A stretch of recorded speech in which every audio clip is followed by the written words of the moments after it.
자, 이재명 후보가 내년 대선을 넉 달 정도 앞둔 시점에서 전 국민에게 재난지원금을 더 추가로 지급해야 한다는 주장을 했습니다. 지난달이었었던가요? 자, 이미 정부가 국민 88%에게 25만 원씩을 지급한 상황이죠. 즉, 여기에 더해서 1인당 총 100만 원씩을 채워서 지급을 하자는 구상이라고 할 수 있는데요.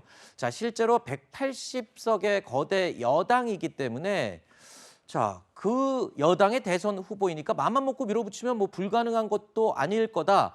이런 이야기도 들리던데요. 그 재난지원금 문제는 다시 이제 논의가 될 수밖에 없을 것 같고요. 이 여야 간의 쟁점 사항보다도 네. 현재 기재부하고 그리고 여당 간의 쟁점 사항이었죠. 88% 문제.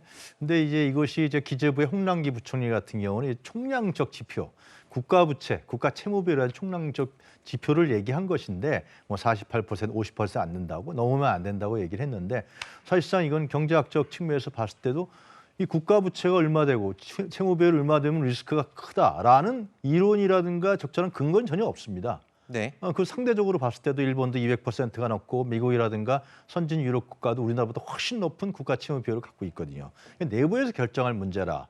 그리고 우리가 어느 정도 부담할 것인가에 대한 그 문제로 해야 되는 것인데 이 콩남기 부총리가 얘기하는 부분에서 국가만 있지 국민은 없습니다. 지금 2년 동안 국민들이 얼마나 많은 고통을 겪고 희생하고 이런 부분에 대해서 어떻게 유무하고 또 그 쓰이는 자금들이 이후에 내수라든가 소비 산업이라든가 소상공인들에게 갈 것이냐 이러한 부분들을 생각한다면 가능하다면 이번 추가 세수가 상당히 될 거 아닙니까? 이번 연말에 추가 세수를 중심으로 해서 국민들에게 가능하다 그러면은 그 부분을 당정이 잘 협의해서 재난지원금을 100% 하는 것이 훨씬 더 효과적이고 그리고 능률적이고 효율적이다 이런 판단을 할 수 있을 것 같습니다. 네. 자, 일단 이 내용에 대해서 국민의힘 입장에서는요. 이렇게 비판하고 있습니다. 돈 뿌리는 선거 카드를 지금 꺼내든 게 아니냐. 이런 날선 비판을 하고 있는데요. 정의당에서도요. 이 내용에 대해서 비판하는 목소리를 냈습니다. 들어보시죠.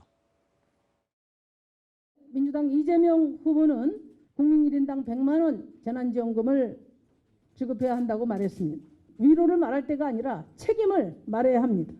국민의 세금은 집권 여당의 정책 유불리에 따라서 꽃감 빼먹듯 쓰는 꿀단지가 아닙니다. 재난지원금은 집권 여당의 대선 전략이 될 수 없습니다. 자, 일단 유영하 교수께서는 굉장히 긍정적으로 평가를 해주셨는데 야당 쪽의 비판적인 입장도 일리가 있습니다. 지금 선거를 앞두고 이 선거에 이 돈을 지원금을 이용하는 게 아니냐는 비판은 누구라도 지금 느낄 수 있는 부분인 것 같아요.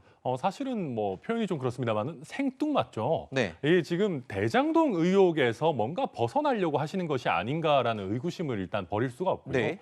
우리가 그 상위 88%인가요? 하위 88%죠.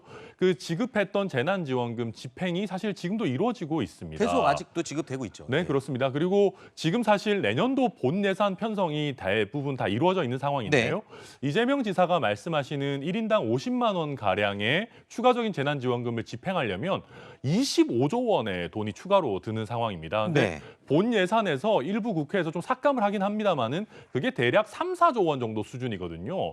그렇다라고 하면 지금 이 본 예산이 편성된 지금 상황에서 갑자기 어떤 25조 원 이상의 돈이 드는 아젠다를 새로 꺼낸다는 거는 지금 현재 집권 세력인 정부와 민주당에서도 부담이 될 수밖에 없고 당연히 지금 이낙연 후보 캠프나 이런 쪽에서도 반발이 나오는 걸 보면 또 정의당에서도 얘기하는 걸 보면 이게 정말 국민을 생각해서 하는 얘기라기보다는 본인의 대선 전략의 일부가 아닌가 그렇게 보이는 측면이 있습니다. 네.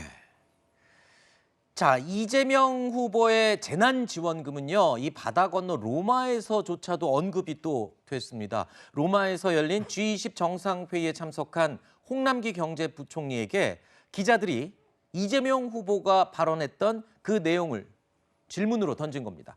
홍 부총리는요. 아니 로마까지 와서 그 얘기를 해야 되느냐라면서 말끝을 흐렸습니다. 그러면서 적절치 않다면서 즉답을 피했는데요. 자, 그런데 홍남기 부총리는요. 임기 내내 이 재정 건전성 이야기를 하면서 걱정을 많이 했었죠. 전국민 재난지원금 그 자체에 대해서 상당히 소극적인 입장을 유지해 왔습니다.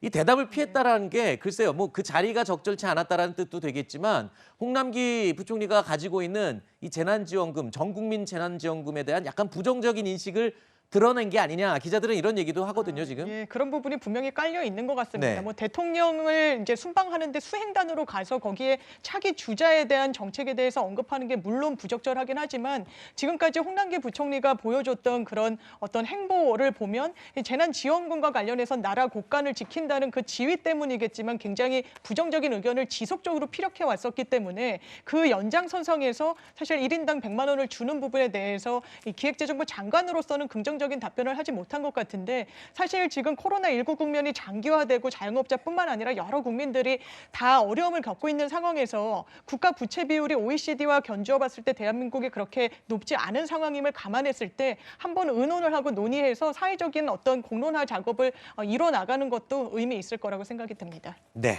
알겠습니다.